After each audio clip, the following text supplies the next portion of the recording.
प्यारे बच्चों, आप सभी लॉकडाउन के कारण अपने अपने घरों में हैं। ऐसे समय में हम लेकर आए हैं आपके लिए डिजी साथ कार्यक्रम।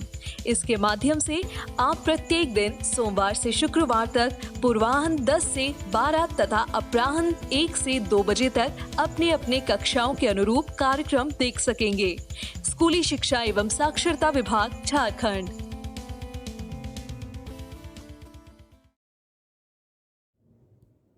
नमस्ते दोस्तों, झारखंड सरकार के डीजी साथ प्रोग्राम में आप सभी का स्वागत है। आज के इस वीडियो में हम दूरदर्शन के माध्यम से क्लास 10 और क्लास 12 की पढ़ाई करेंगे। तो चलिए देखते हैं कि आज हम क्या पढ़ेंगे। क्लास 10 में हम सामाजिक विज्ञान विषय में मुद्रा और साख भाग 1 पढ़ेंगे और इंग्लिश में a tiger in the zoo पढ़ेंगे। वहीं क्लास 12 में रसायन विज्ञान विषय में रासायनिक बालगतिकी भाग 2 और भाग 3 पढ़ेंगे और जीव विज्ञान विषय में जनन स्वास्थ्य की शुरुआत करेंगे। इन सभी वीडियो के साथ हम रोचक प्रश्नों को भी बनाएंगे और उनके जवाब भी देखेंगे। दोस्तों, आप सबसे उम्मीद है कि आपने अपनी कॉपी और कलम अपने साथ रखी होगी और आप सभी पाठ को पढ़ने के क्रम में ज़रूरी बातों को नोट भी करते जाएंगे। तो चलिए शुरू करते हैं आज का एपिसोड। हेलो दोस्तों, स्वागत है आपका अर्थशास्त्र की इस स्मार्ट क्लास में। दोस्तों, आज हम अर्थशास्त्र के पाठ 3 को पढ़ेंगे, जिसका नाम है मुद्रा एवं साख। दोस्तों, ये इस पाठ का भाग 1 है। तो चलिए देखते हैं आज इस वीडियो लेक्चर में हम क्या क्या सीखेंगे। दोस्तों, इस वीडियो लेक्चर में हम सबसे पहले वस्तु विनिमय प्रणाली के बारे में जानेंगे। उसके बाद हम वस्तु विनिमय प्रणाली की सीमाओं के बारे में जानेंगे। दोस्तों, उसके बाद हम मुद्रा के बारे में पढ़ेंगे। हम जानेंगे कि मुद्रा विनिमय का एक माध्यम कैसे है। उसके बाद हम मुद्रा के आधुनिक रूपों के बारे में पढ़ेंगे। हम जानेंगे मुद्रा के आधुनिक रूपों में क्या क्या चीज शामिल है। अंत में हम जानेंगे कि मुद्रा के कौन कौन से कार्य होते हैं और इस वीडियो के अंत में हम बैंकों की ऋण संबंधित गतिविधियों के बारे में पढ़ेंगे। तो चलिए दोस्तों, शुरुआत करते हैं आज के इस वीडियो लेक्चर की। इस वीडियो लेक्चर में सबसे पहले हम वस्तु विनिमय प्रणाली के बारे में जान लेते हैं। दोस्तों, वस्तु विनिमय प्रणाली उस समय पर चलती थी जब हमारे पास वस्तु और सेवाओं को खरीदने के लिए मुद्रा नहीं होती थी। दोस्तों, कई सदियों पहले तक मुद्रा की खोज नहीं हुई थी और मुद्रा की इसी गैर मौजूदगी में हम वस्तु विनिमय प्रणाली का इस्तेमाल करते थे। चलिए दोस्तों, वस्तु विनिमय प्रणाली को एक उदाहरण के द्वारा समझते हैं।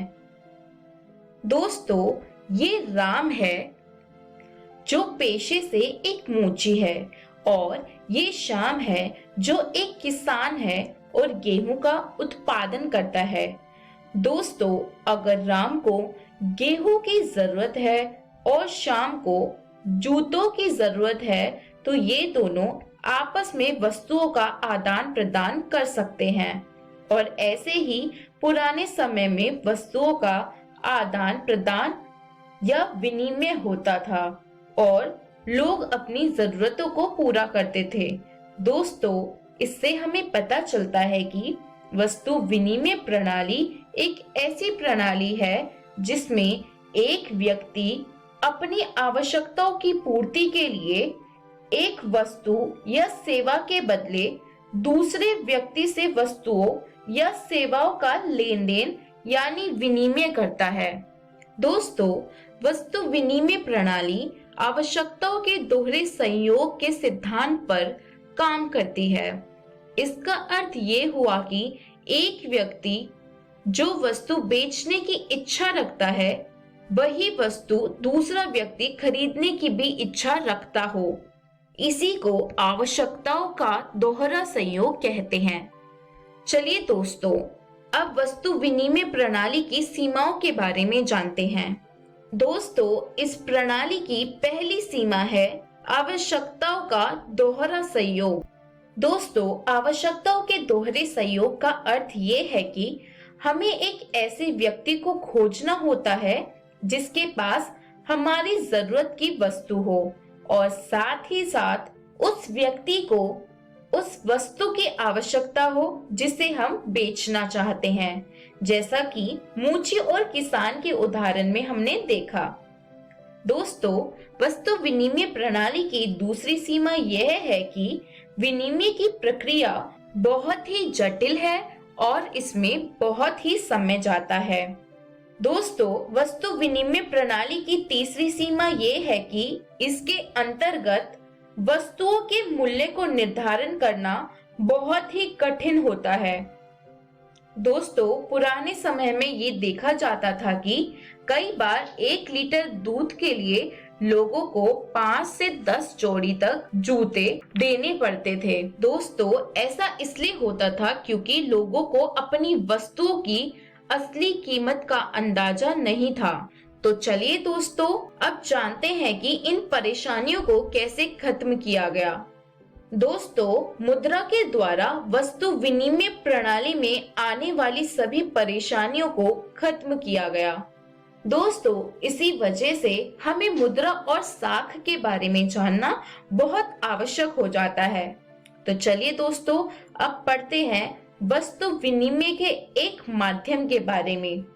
दोस्तों, जब हम वस्तुओं का विनिमय मुद्रा के लिए करते हैं और मुद्रा से अन्य वस्तुएं खरीदते हैं, तब हम कह सकते हैं कि मुद्रा विनिमय प्रक्रिया में मध्यस्थता का काम करती है। दोस्तों, इसे ही हम विनिमय का माध्यम कहते हैं। दोस्तों, मुद्रा ने आवश्यकताओं के दोहरे संयोग की समस्या को भी समाप्त कर दिया है। दोस्तों, आज के समय में कोई भी व्यक्ति अगर कुछ खरीदना चाहता है तो वो मुद्रा के बदले उसे खरीद सकता है, और अगर कुछ बेचना चाहता है तो मुद्रा के लिए बेच सकता है। तो दोस्तों, इससे ये जो विनिमय प्रक्रिया हो रही है वो बहुत ही सरल और आरामदेह हो जाती है। दोस्तों, विनिमय का माध्यम मुद्रा का एक कार्य है, लेकिन इसके अलावा मुद्रा के बहुत से और भी कार्य हैं। तो चलिए अब उनके बारे में जानते हैं। दोस्तों, मुद्रा मूल्य का मापक है। यह मौद्रिक रूप में किसी वस्तु के मूल्य को मापता है। दोस्तों, आज के समय में हम किसी भी वस्तु या सेवा का मूल्य मौद्रिक रूप में बता सकते हैं। उदाहरण के तौर पर हम कह सकते हैं कि ये टी शर्ट 200 रुपए की है और चीनी 38 रुपए किलो है। तो दोस्तों, ये हमें वस्तु का मौद्रिक मूल्य दर्शाता है। तो चलिए दोस्तों, अब हम मुद्रा के आधुनिक रूप के बारे में जानते हैं। दोस्तों, जब मुद्रा का चलन शुरू हुआ था, उस समय तरह तरह की चीजें मुद्रा के रूप में इस्तेमाल की जाती थी, जैसे अनाज, पशु, भिन्न भिन्न प्रकार की धातुएं और पत्थर के सिक्के। दोस्तों, बहुत साल पहले मुद्रा को बहुत कीमती धातुओं से भी बनाया जाता था, जैसे सोने चांदी के सिक्के। दोस्तों, आज के समय में मुद्रा में जो चीजें शामिल हैं वे हैं सिक्के, कागजी नोट और बैंक में जमाएं। दोस्तों, ये आधुनिक मुद्रा बहुत ही साधारण कागज या धातु से बनाई जाती है और इनका खुद का अपना कोई इस्तेमाल नहीं है। दोस्तों, अब आप सोच रहे होंगे कि अगर इनका अपने आप में कोई इस्तेमाल नहीं है तो हम इन सिक्कों को या इन नोट को क्यों इस्तेमाल करते हैं। तो चलिए दोस्तों, अब मैं आपको इस प्रश्न का उत्तर बताती हूँ। दोस्तों, हम मुद्रा को विनिमय के माध्यम में इसलिए इस्तेमाल करते हैं क्योंकि ये किसी भी देश की सरकार से प्राधिकृत होता है। दोस्तों, इसका दूसरा कारण ये है कि मुद्रा की मांग और पूर्ति को भारत में रिजर्व बैंक ऑफ इंडिया संचालित करता है। दोस्तों, मुद्रा को विनिमय के रूप में स्वीकृत करने का तीसरा कारण ये है कि कोई भी व्यक्ति कानूनी तौर पर मुद्रा को किसी भी वस्तु या सेवाओं के लेन देन के लिए अस्वीकार नहीं कर सकता। और दोस्तों, इसका चौथा कारण ये है कि मुद्रा वस्तुओं और सेवाओं के मूल्य के मापक है। दोस्तों, हमने ये जाना कि मुद्रा में सिक्के, नोट और बैंकों में निक्षेप शामिल है। तो चलिए दोस्तों, जानते हैं बैंकों में निक्षेप के बारे में। दोस्तों, लोग मुद्रा को बैंकों में निक्षेप के रूप में रखते हैं। लोगों को रोजमर्रा की आवश्यकताओं के लिए कुछ ही करेंसी की जरूरत होती है और वो अपनी बची हुई मुद्रा को बैंक में जमा कर देते हैं। दोस्तों, लोग अपने नाम से एक खाता खोलकर अपनी बची हुई राशि को बैंक में जमा कर देते हैं और बैंक इस मुद्रा को स्वीकार भी करते हैं और बैंकों में जमा इस राशि पर लोगों को सूद भी देते हैं। दोस्तों, लोग अपनी आवश्यकताओं के अनुसार इस राशि को अपने खाते से मांग के जरिए निकाल भी सकते हैं। इसीलिए इस राशि को मांग जमाएं कहा जाता है। दोस्तों, ये तो थी बैंक की मांग जमाएं। चलिए अब जानते हैं कि चेक क्या होते हैं। दोस्तों, चेक मांग जमा की एक सुविधा है। यह सुविधा चेक को मुद्रा का महत्वपूर्ण लक्षण प्रदान करती है। दोस्तों, आपने जरूर नकद की बजाय चेक से भुगतान के बारे में सुना होगा। दोस्तों, चेक से भुगतान के लिए भुगतानकर्ता जिसका किसी बैंक में खाता है वह एक निश्चित रकम के लिए चेक काटता है और किसी अन्य व्यक्ति को भुगतान के तौर पर दे देता है। दोस्तों, चेक एक ऐसा कागज होता है जो किसी बैंक को किसी व्यक्ति के खाते से चेक पर लिखे गए नाम किसी दूसरे व्यक्ति, जैसे कि इस चेक में रमेश कुमार लिखा है, उस व्यक्ति को एक खास रकम, जैसे कि इस चेक पर 10,000 रुपए लिखी है, वो रकम रमेश कुमार को भुगतान के रूप में देने का आदेश देता है। चलिए दोस्तों, अब बैंकों की ऋण संबंधी गतिविधियों के बारे में जानते हैं। दोस्तों, अभी तक हमने पढ़ा मुद्रा के बारे में, मुद्रा के रूपों के बारे में जाना, हमने बैंक में बैंक जमाओं के बारे में जाना और चेक के बारे में जाना। दोस्तों, इस प्रकार हमने अपने पाठ मुद्रा और साख में से मुद्रा के बारे में पढ़ लिया। अब हमें साख के बारे में जानना भी बहुत जरूरी है। दोस्तों, क्या आपको पता है कि साख किसे कहते हैं? दोस्तों, साख या ऋण से हमारा तात्पर्य एक सहमति से है जहां साहूकार कर्जदार को धन, वस्तुएं या सेवाएं मुहैया कराता है और बदले में भविष्य में कर्जदार से भुगतान करने का वादा लेता है। दोस्तों, ये कर्ज कोई व्यक्ति भी दे सकता है, जैसे साहूकार, जमींदार और कोई रिश्तेदार, या फिर ये कर्ज कोई बैंक या कोई वित्तीय संगठन भी लोगों को दे सकता है। दोस्तों, हमने अभी कुछ देर पहले ये पढ़ा था कि जमाकर्ता बैंक में अपना पैसा जमा करते हैं और इसके बदले में उन्हें बैंक ब्याज देता है। दोस्तों, बैंक इस जमा राशि का कुछ हिस्सा अपने पास दैनिक लेन देन की गतिविधियों के लिए रख लेता है और बाकी का पैसा वो कर्जदारों को ऋण के रूप में दे देता है। दोस्तों, कर्जदार इस ऋण पर बैंकों को कुछ ब्याज देते हैं और दोस्तों, इन दोनों ब्याज दर के बीच का अंतर ही बैंक की आय कहलाता है।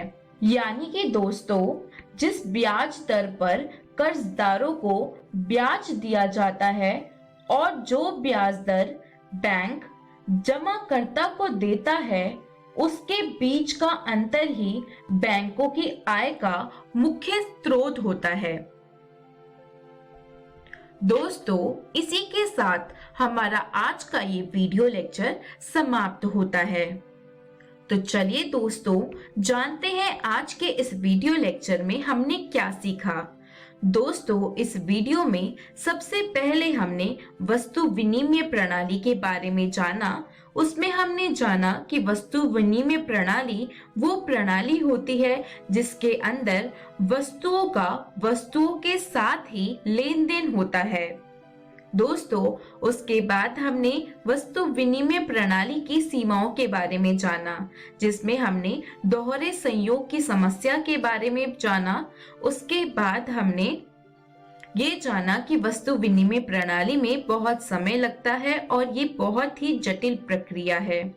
दोस्तों, उसके बाद हमने जाना कि मुद्रा क्या होती है और मुद्रा को एक विनिमय का माध्यम कैसे कहा जाता है। दोस्तों, उसके बाद हमने मुद्रा के आधुनिक रूप देखे, जिसमें हमने जाना कि सिक्के, बैंकों में निक्षेप और नोट मुद्रा के आधुनिक रूप है। दोस्तों, उसके बाद हमने मुद्रा के कार्यों के बारे में जाना और अंत में हमने बैंकों की ऋण संबंधी गतिविधियों के बारे में जाना। दोस्तों, मैं आशा करती हूँ आपको आज का ये वीडियो लेक्चर बहुत अच्छे से समझ आया होगा। इस वीडियो लेक्चर को और अच्छे से पढ़ने और समझने के लिए अपनी एनसीईआरटी की बुक से इस पाठ को जरूर पढ़ें। दोस्तों, अगले वीडियो लेक्चर में हम ऋण के सकारात्मक भूमिका के बारे में जानेंगे। हम जानेंगे कि ऋण के क्या क्या सकारात्मक प्रभाव होते हैं। उसके बाद हम ऋण की नकारात्मक भूमिका के बारे में जानेंगे और दोस्तों, सबसे अंत में हम साख के स्रोतों के बारे में पढ़ेंगे, जिसमें हम औपचारिक और अनौपचारिक स्रोतों के बारे में चर्चा करेंगे। दोस्तों, यहीं पे ये वीडियो लेक्चर समाप्त होता है। अब मेरी आपसे मुलाकात होगी अगले वीडियो लेक्चर में, और अगली वीडियो लेक्चर तक के लिए बाय बाय।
हेलो दोस्तों, कैसे हो?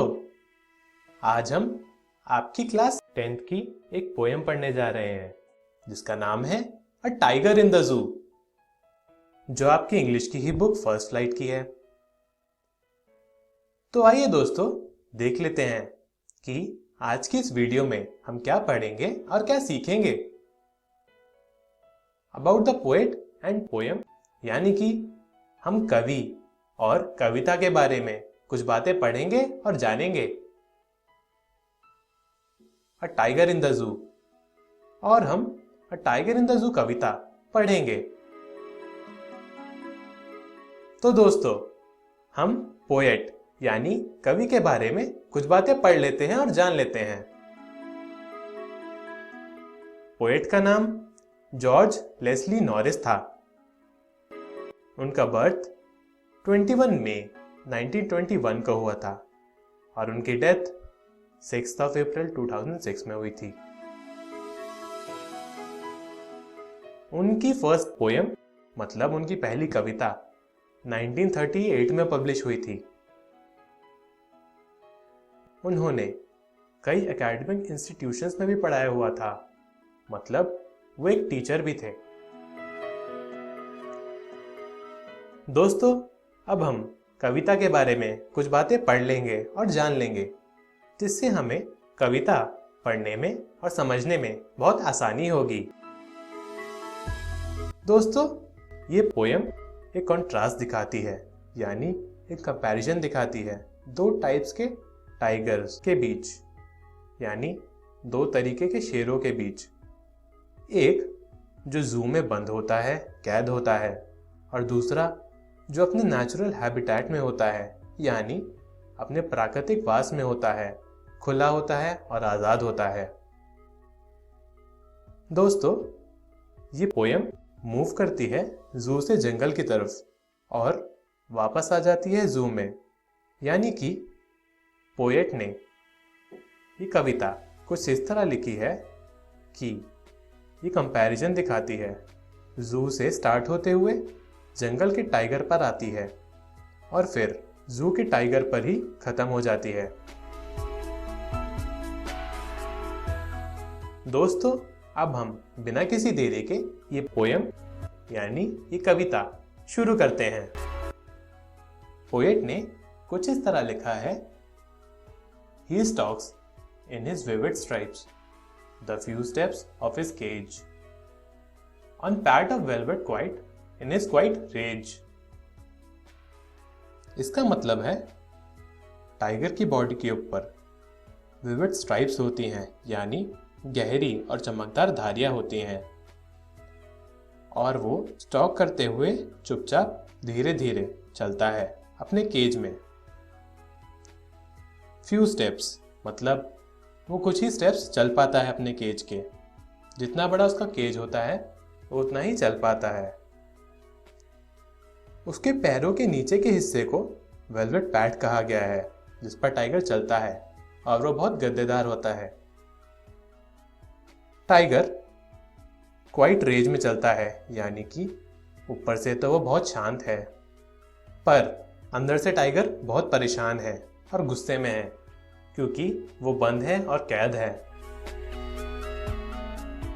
दोस्तों, अब हम इस पैसेज की राइमिंग स्कीम देखेंगे। राइमिंग स्कीम हमेशा हर लाइन के आखिरी वर्ड के हिसाब से निकाली जाती है, उनकी प्रोनाउंसिएशन और उनकी राइमिंग देखकर। पहले वर्ड को हमेशा ए दिया जाता है, मतलब ए अल्फाबेट दिया जाता है, और उसकी राइमिंग के हिसाब से बाकी के जो भी अल्फाबेट मैच करेंगे उसको भी हम ए दे देंगे। इन चारों को हम एक एक करके एक दूसरे के साथ मैच करने की कोशिश करेंगे और देखेंगे कि कौन सा राइम हो रहा है और कौन सा नहीं। दोस्तों, इस पैसेज की राइमिंग स्कीम तो है ABCB। आइए इसको चेक भी कर लेते हैं। स्ट्राइप्स, केज, केज, स्ट्राइप्स, ये दोनों तो मैच नहीं हो रहे हैं। स्ट्राइप्स, क्वाइट, क्वाइट, स्ट्राइप्स, ये दोनों भी मैच नहीं हो रहे हैं। रेज, स्ट्राइप्स, स्ट्राइप्स, रेज, ये दोनों भी मैच नहीं हो रहे हैं। केज, रेज, दोस्तों ये दोनों मैच हो रहे हैं, तो इन दोनों को हमने बी दे दिया। जैसे मैंने आपको बताया, हम इन दोनों को ए अल्फाबेट नहीं दे सकते क्योंकि वो स्ट्राइप्स के साथ मैच नहीं हो रहे हैं। क्वाइट किसी के साथ भी मैच नहीं हो रहा है, इसलिए हमने उसको सी अल्फाबेट दे दिया। अगला पैसेज है ही should be lurking in shadow, sliding through long grass near the water hole where plumed deer पास।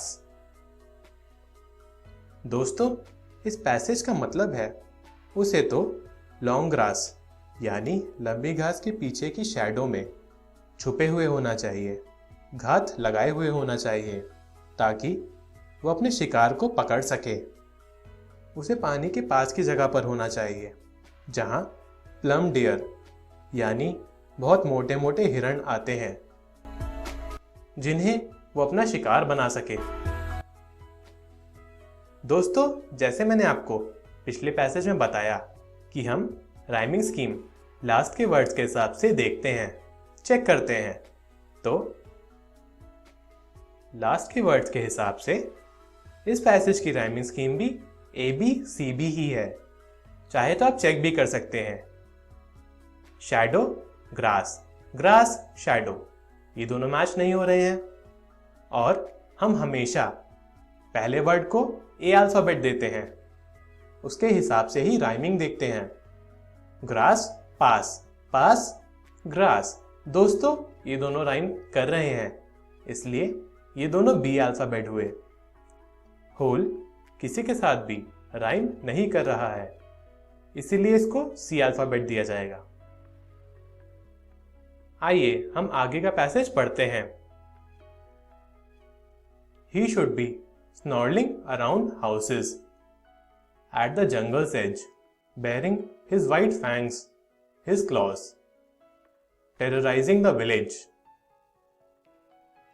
इसका मतलब है उसे घुर्राते हुए होना चाहिए उन घरों के पास जो जंगल के पास वाले गांव में बने हुए हैं, और उसे अपने वाइट फैंग्स और क्लॉज यानी सफेद दांत और पंजों को दिखाते हुए होना चाहिए जिससे गांव वाले डर जाएं।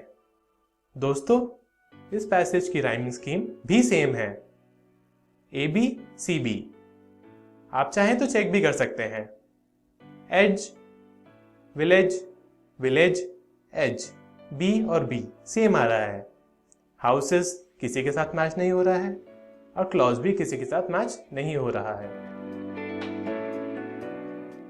अगला पैसेज है but he is locked in a concrete cell, his strength behind bars stalked the length of his cage ignoring visitors. लेकिन वो लॉक्ड है, बंद है, इम्प्रिजन्ड है एक केज में, और उसकी ताकत किसी काम की नहीं है। वो चुपचाप चल रहा है अपने केज में और अपने विजिटर्स को इग्नोर कर रहा है, यानी ध्यान नहीं दे रहा है उन लोगों पर जो उसे देखने आए हैं। दोस्तों इस पैसेज की राइमिंग स्कीम भी सेम ही है, ए बी सी बी। आखिरी पैसेज है he hears the last voice at night the patrolling cars and stares with his brilliant eyes at the brilliant stars. दिन के आखिर में उसको सिर्फ पेट्रोलिंग कार्स की आवाज आती है, यानी जू के पेट्रोलिंग कर्मचारियों की गाड़ी की आवाज आती है, और वो अपनी चमकती आंखों के साथ स्टार्स को देखता है, यानी सितारों को देखता है, उम्मीद के साथ कि वो कब आजाद होगा। इस पैसेज की राइमिंग स्कीम भी सेम है, ए बी सी बी। दोस्तों ये पोयम यही खत्म होती है। आशा करता हूं कि आपको सब समझ आ गया होगा। आइए देखते हैं कि हमने आज क्या क्या पढ़ा और क्या क्या सीखा। हमने पोएट के बारे में कुछ बातें पढ़ी और पोयम के बारे में भी कुछ बातें पढ़ी। A tiger in the zoo, और हमने a tiger in the zoo कविता पढ़ी। आप सब भी अपने घर जाकर अपनी बुक फर्स्ट फ्लाइट से a tiger in the zoo जरूर पढ़ें, ताकि आपको सब अच्छे से समझ आए और भी मजा और भी आनंद आए आगे पढ़ने में। आइए दोस्तों, देखते हैं कि हम अगली वीडियो में क्या पढ़ेंगे और क्या सीखेंगे। Practice questions. दोस्तों, हम इस poem a tiger in the zoo से रिलेटेड कुछ बहुत ही इंपॉर्टेंट क्वेश्चंस पढ़ेंगे। Thank you.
dr/dt बराबर a, r की सांद्रता 0 शून्य इसलिए क्योंकि ये शून्य कोटि की अभिक्रिया है, तो R की सांद्रता की पावर शून्य यहाँ पर 1 हो जाएगा, तो ये बन जाएगा -dr/dt बराबर k। तो dr बराबर -k/dt। तो यहाँ पर क्या होगा, हमने यहाँ पर अदला बदली करी है और उससे dr बराबर -k/dt आया है। अब अगर हम आगे समाकलन करेंगे तो r बराबर -kt प्लस i आ जाएगा। जब t बराबर 0 होगा तो i की जो मात्रा होगी वो हो जाएगी r0।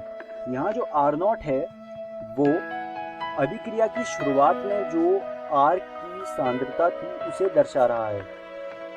तो शून्य कोटि अभिक्रिया का वेग समीकरण निम्न होगा, r बराबर -kt प्लस r0। तो ये जो है शून्य कोटि अभिक्रिया का वेग समीकरण होगा। तो आइए देखते हैं कि शून्य कोटि अभिक्रिया का जो ग्राफ बनता है वो कैसा बनता है। आप देख सकते हैं y एक्सिस पर r की सांद्रता है और x एक्सिस पर समय है।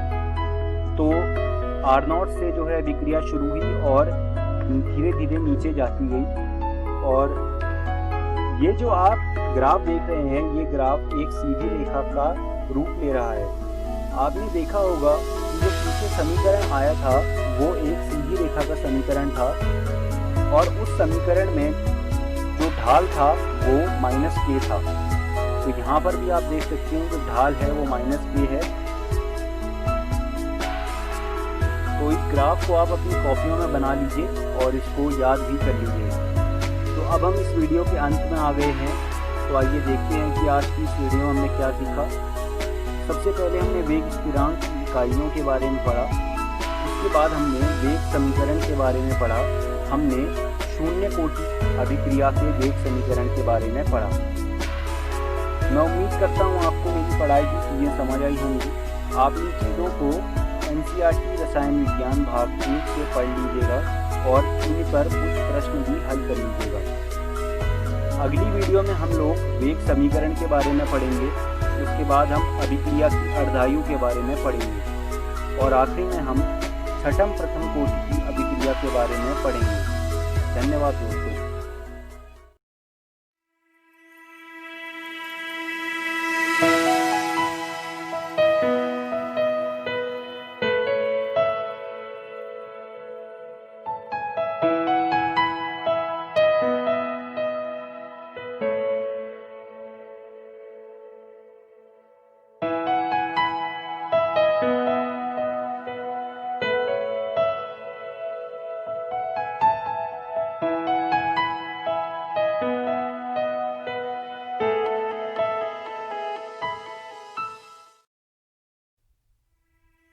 नमस्कार दोस्तों, आज हम रासायनिक बलगतिकी का तीसरा भाग शुरू करने जा रहे हैं। वीडियो को शुरू करने से पहले आइए देखते हैं कि आज की इस वीडियो में हम कौन कौन सी चीज़ों के ऊपर बात करने वाले हैं। आज की इस वीडियो में सबसे पहले हम वेग समीकरण के बारे में पढ़ेंगे, उसके बाद हम अभिक्रिया की अर्धायु के बारे में पढ़ेंगे, और आखिरी में हम छठम प्रथम कोटि की अभिक्रिया के बारे में पढ़ेंगे। तो आइए शुरू करते हैं वेग समीकरण से। आज की इस वीडियो में हम प्रथम कोटि की अभिक्रियाओं के लिए वेग समीकरण पढ़ेंगे। ये आपके सामने एक अभिक्रिया है जो R से P जा रही है। R यहाँ पर अभिकारक हैं, तो इसके लिए -dr/dt होगा कि R की पावर 1। तो R की पावर 1 तो R ही होगा, तो हम इसमें थोड़ा अदला बदली करेंगे और dr/r बराबर हो जाएगा -k/dt के। जब हम इसका समाकलन करेंगे तो ये बन जाएगा ln r बराबर -kt प्लस i। अब हमें यहाँ पर इस i की वैल्यू निकालनी है, उसके लिए हम t को 0 के बराबर रखेंगे। जब t 0 के बराबर होगा तो i की जो वैल्यू होगी वो ln r0 होगी। तो इस हिसाब से प्रथम कोटि अभिक्रिया का वेग समीकरण निम्न होगा, ln r बराबर -kt प्लस ln r0। अगर हम इसको थोड़ा और अच्छे से लिखना चाहें तो कुछ इस प्रकार लिख सकते हैं। हम थोड़ा अदला बदली करके ln r minus ln r not बराबर माइनस KT लिखेंगे। फिर वहाँ पर log की जो प्रॉपर्टी है वो लगाएंगे, तो वो बन जाएगा ln r upon r not बराबर माइनस KT। जब हम दोनों तरफ एंटी लॉग लगाएंगे तो r अपॉन r नॉट बन जाएगा e की पावर माइनस KT और r बराबर r नॉट e की पावर माइनस KT। तो ये एक बहुत ही महत्वपूर्ण सूत्र है जो आखिरी में आया हमारे पास, तो आप इसको अपनी कॉपियों में लिख लीजिए। प्रथम कोटि की अभिक्रियाओं के लिए जो ग्राफ बनता है वो कुछ ऐसा बनता है। ये ग्राफ ln r और t के बीच में बना है और इसकी जो ढाल है वो माइनस k है। ये ग्राफ ln r नॉट से शुरू हुआ है और जैसे जैसे समय बढ़ता जा रहा है ये ग्राफ ढलता जा रहा है। आप इस ग्राफ को अपनी कॉपियों में बना लीजिए। उसके बाद बात करते हैं शून्य कोटि अभिक्रिया के लिए अर्धायु। अर्ध आयु वो समय होता है जिसमें हमारा जो अभिकारक है वो अपनी शुरुआती मात्रा के आधे मात्रा में पहुंच जाता है।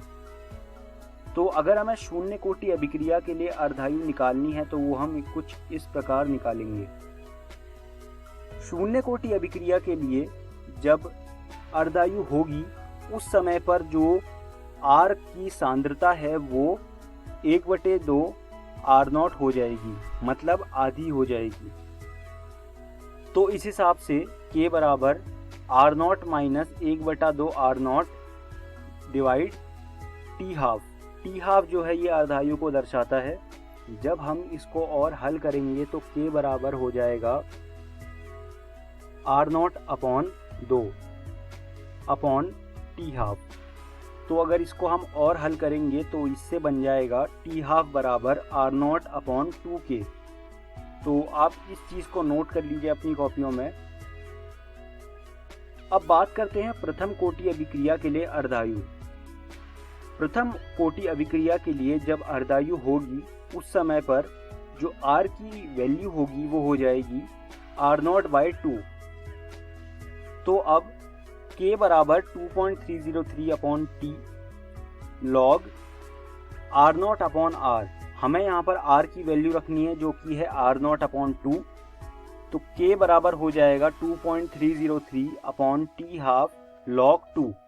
जब हम इस पूरे को हल करेंगे तो ये कुछ आएगा T हाफ बराबर 0.693 अपॉन K। तो ये प्रथम कोटि अभिक्रिया के लिए अर्धायु होती है। शून्य कोटि अभिक्रिया के लिए T हाफ जो होता है वो R नॉट के समानुपाती होता है तथा प्रथम कोटि की अभिक्रिया के लिए T हाफ का मान R नॉट पर निर्भर नहीं करता। अब बात करते हैं छठम प्रथम कोटि की अभिक्रिया के बारे में। आपके सामने अभी एक अभिक्रिया है। इस अभिक्रिया में पानी और एथिल एसीटेट मौजूद है अभिकारक के तौर पर। यहाँ पर पानी की उच्च सांद्रता है। पानी की उच्च सांद्रता के कारण एथिल एसीटेट की सांद्रता की तुलना में पानी की सांद्रता में परिवर्तन बहुत कम होता है। तो परिवर्तन कम होने के कारण ऐसा प्रतीत होता है कि यह जो अभिक्रिया है वो प्रथम कोटि अभिक्रिया है, जबकि ये प्रथम कोटि अभिक्रिया नहीं है। इसलिए इस अभिक्रिया को छठम प्रथम कोटि अभिक्रिया कहते हैं। आप ये चीज अपनी कॉपियों में लिख लीजिए। अब हम इस वीडियो के अंत में बढ़ रहे हैं। आइए देखते हैं कि आज की इस वीडियो में हमने कौन कौन सी चीजें पढ़ी। सबसे पहले हमने वेग समीकरण पढ़ा प्रथम कोटि अभिक्रिया के लिए। उसके बाद हमने अभिक्रिया की अर्धायु के बारे में पढ़ा। उसके बाद हमने छठम प्रथम कोटि की अभिक्रिया के बारे में पढ़ा। मैं उम्मीद करता हूं कि आपको मेरी पढ़ाई हुई सारी चीज़ें समझ आई होंगी और आपको ये सुझाव देना चाहता हूं कि आप ये सब चीज़ें रसायन विज्ञान की जो NCERT है कक्षा 12वीं के लिए उससे पढ़ लीजिए और इन चीज़ों के ऊपर कुछ प्रश्न भी हल कर लीजिएगा। अगली वीडियो में हम लोग आरेनियस समीकरण के बारे में पढ़ेंगे। उसके बाद हम उत्प्रेरक का प्रभाव पढ़ेंगे और आखिरी में हम संघटक सिद्धांत के बारे में पढ़ेंगे। धन्यवाद दोस्तों।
हेलो दोस्तों, जीव विज्ञान के इस वीडियो में आपका स्वागत है।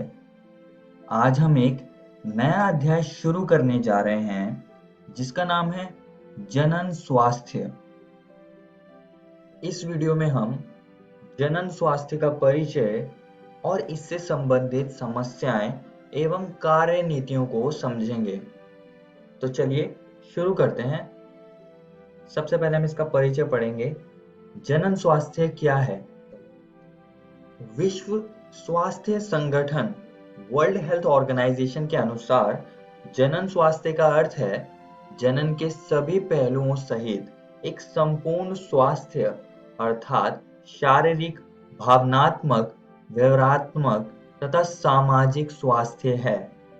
अब दोस्तों, अब हम इस अध्याय में जनन स्वास्थ्य को प्रभावित करने वाली कुछ चीजों के बारे में पढ़ेंगे, जैसे कि अत्यधिक जनसंख्या, गर्भ निरोधक, यौन संचारित संक्रमण और बंध्यता। आइए दोस्तों, अब समस्याएं एवं कार्य नीतियों को समझते हैं।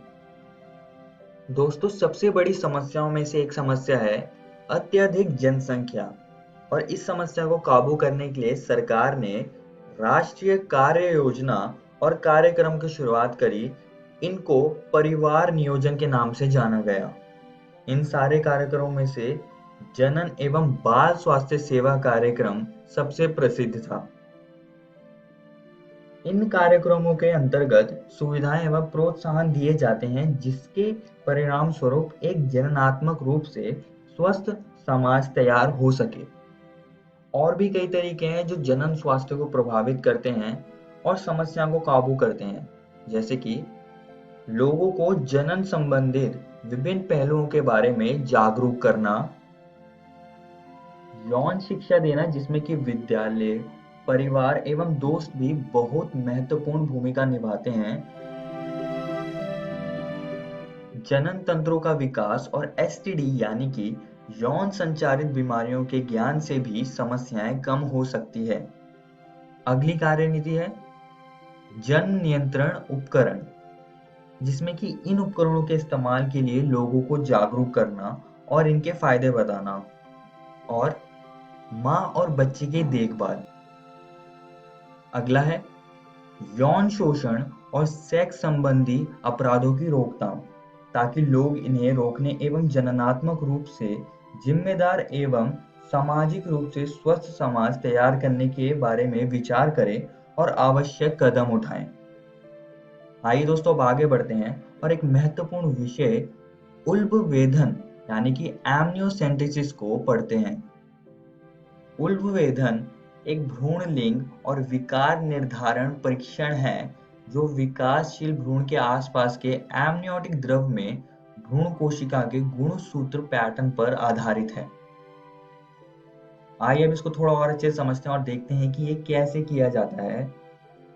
अब दोस्तों चिकित्सक अल्ट्रासाउंड की मदद से भ्रूण की तस्वीर को कंप्यूटर स्क्रीन पर देखता है। इसको देखते देखते वो सही जगह डिसाइड करता है कि कहाँ से उसको सुई को अंदर डालना है।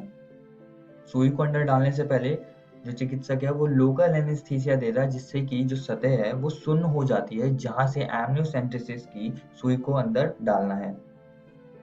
अल्ट्रासाउंड मॉनिटर को ध्यान से देखते हुए चिकित्सक सुई को गर्भाशय में डाल देता है जिससे कि वहां से वो एमनियोटिक द्रव को एक्सट्रैक्ट कर लेता है।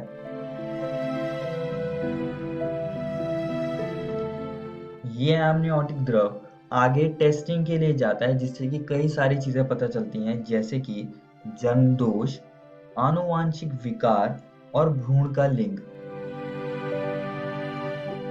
अब दोस्तों कुछ लोग इस तकनीक का गलत इस्तेमाल भी करते हैं तो अब हम उसको पढ़ेंगे इसके दुरुपयोगों के बारे में। इसका उपयोग सामान्य कन्या भ्रूण को मारने के लिए किया जा रहा है, इसलिए कन्या भ्रूण हत्या से बचने के लिए इसे कानूनी रूप से प्रतिबंधित कर दिया गया है। तो ये चीज आप सभी को याद रखनी है। आइए अब आगे बढ़ते हैं और अत्यधिक जनसंख्या को थोड़ा और अच्छे से समझते हैं। अब दोस्तों पिछले कुछ सालों में जो विश्व की जनसंख्या है वो उसमें विस्फोट हुआ है, वो काफी तेजी से बढ़ी है। और अगर आप अभी की जनसंख्या के बारे में बात करें तो अभी टोटल 7.7 अरब की जनसंख्या है जो कि बहुत ही ज्यादा है और आगे आने वाले समय में और भी ज्यादा बढ़ने वाली है। और अगर हम प्रतिशत में बात करें तो भारत और चाइना की जनसंख्या सबसे ज्यादा है। अब इन जनसंख्या बढ़ने का भी कुछ कारण होगा तो अब हम उस कारण को समझेंगे। सबसे पहला है बेहतर जीवन दशाओं के साथ व्यापक स्वास्थ्य सुविधाएं जनसंख्या वृद्धि में विस्फोटक प्रभाव डालती हैं। प्रजनन ज्ञान की कमी से भी अत्यधिक जनसंख्या होती है यानी कि जनसंख्या बढ़ती है इससे भी। मृत्यु दर में तीव्र गिरावट तथा मातृ मृत्यु दर यानी कि मैटरनल मोर्टिलिटी रेट एवं शिशु मृत्यु दर यानी कि इन्फैंट मोर्टिलिटी रेट में कमी के साथ साथ जन्म आयु के लोगों की संख्या में वृद्धि हो रही है, जिसके कारण से भी जनसंख्या वृद्धि हो रही है। आइए दोस्तों अब आगे बढ़ते हैं और जनसंख्या पर नियंत्रण के उपाय को समझते हैं, जिसमें कि सबसे पहला उपाय है शिक्षा, दूसरा है विवाह योग्य आयु और तीसरा है परिवार नियोजन। अब शिक्षा वाले में हम लोगों को छोटे परिवार होने के फायदे के बारे में जागरूक कर सकते हैं और विवाह योग्य आयु हम उनकी निर्धारित कर सकते हैं जैसे कि पुरुष में 21 वर्ष और महिलाओं में 18 वर्ष की आयु है विवाह योग्य। और परिवार नियोजन में जिसमें कि जन नियंत्रण उपकरण का इस्तेमाल आता है। इस वीडियो में हमने जनन स्वास्थ्य के बारे में पढ़ा और इससे संबंधित समस्याएं एवं कार्य नीतियों को समझा और साथ ही में हमने उल्बवेधन यानी कि एमनियोसेंटेसिस को भी पढ़ा। और दोस्तों मैं आप सभी को एक और बात बताना चाहता हूँ कि आज हमने आपकी एनसीईआरटी किताब के ये 2 टॉपिक्स को खत्म कर लिया है। आप इनको जरूर घर से किताब से पढ़कर आइएगा। अगली वीडियो में हम जन नियंत्रण के तरीके और सगर्भता का चिकित्सीय समापन को समझेंगे। धन्यवाद।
हेलो दोस्तों, आशा है आप सबको आज पाठ पढ़ के बहुत मज़ा आया होगा। तो चलिए देख लेते हैं कि आज हमने क्या पढ़ा। आज क्लास 10 में हमने सामाजिक विज्ञान विषय में मुद्रा और साख भाग 1 पढ़ा और इंग्लिश में a tiger in the zoo की शुरुआत की। वहीं क्लास 12 में रसायन विज्ञान विषय में रासायनिक बालगतिकी भाग 2 और 3 पढ़ा और जीव विज्ञान विषय में जनन स्वास्थ्य की शुरुआत की और इन वीडियो पर आधारित रोचक प्रश्नों को भी बनाया। अब देखते हैं दोस्तों कि हम कल क्या पढ़ेंगे। दोस्तों, क्लास 10 में हम गणित विषय में त्रिभुज भाग 5 पढ़ेंगे और हिंदी में जयशंकर प्रसाद भाग 1 और 2 पढ़ेंगे। वहीं क्लास 12 में गणित में सातत्य तथा अवकलनीयता भाग 7 और 8 पढ़ेंगे और भौतिक विज्ञान में विद्युत धारा भाग 5 की पढ़ाई करेंगे। ज़रूरी सूचना, आज का प्रसारित एपिसोड का पुनः प्रसारण YouTube पर भी किया जाएगा। आप DigiSat इक्वेशन YouTube पर सर्च करके इस तक पहुंच सकते हैं। धन्यवाद।